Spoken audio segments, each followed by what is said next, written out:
Ce qui choque, ce sont les chiffres. Mais comment pouvons-nous dire qu'il y a 2% de chômage en Côte d'Ivoire lorsqu'on a tous ces jeunes qui sont en quête d'emploi?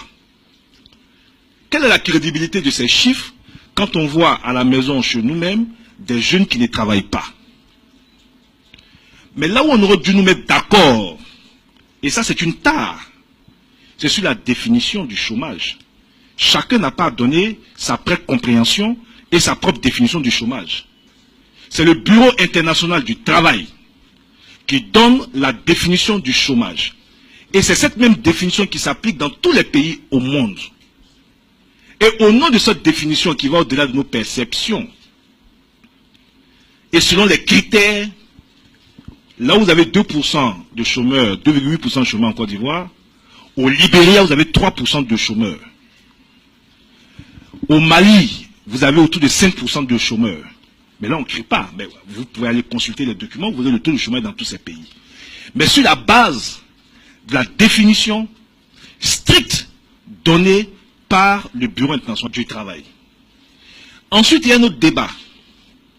Alors, que fait-on de tous ces jeunes qui disent ne pas avoir d'opportunité donc de travail?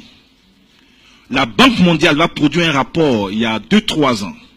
Et je vous invite à revisiter. Donc je vous donne toujours des références. Pour que vous me preniez à défaut demain dans la presse. Pour lui, le ministre Mamadou Touré a dit ceci, c'est pas vrai. La Banque mondiale produit un rapport pour dire que l'Afrique n'a pas un problème de chômage des jeunes. L'Afrique a un problème de sous-emploi et de précarité au niveau du travail des jeunes. Ça veut dire quoi? Que si on s'en tient à la définition du chômage, cela masque une grosse réalité. C'est la plupart de ces jeunes Africains qui vivotent à travers des petits métiers. Parce qu'ils ne rentrent pas dans la définition stricte de chômeur, puisqu'ils ont une activité régulière qui leur procure un revenu régulier. Celui qui me demandait, donc la définition, je viens de vous la donner. Mais ce travail fait dans l'informel, donc il les met déjà dans une insécurité. Et souvent, avec des revenus tels que, après,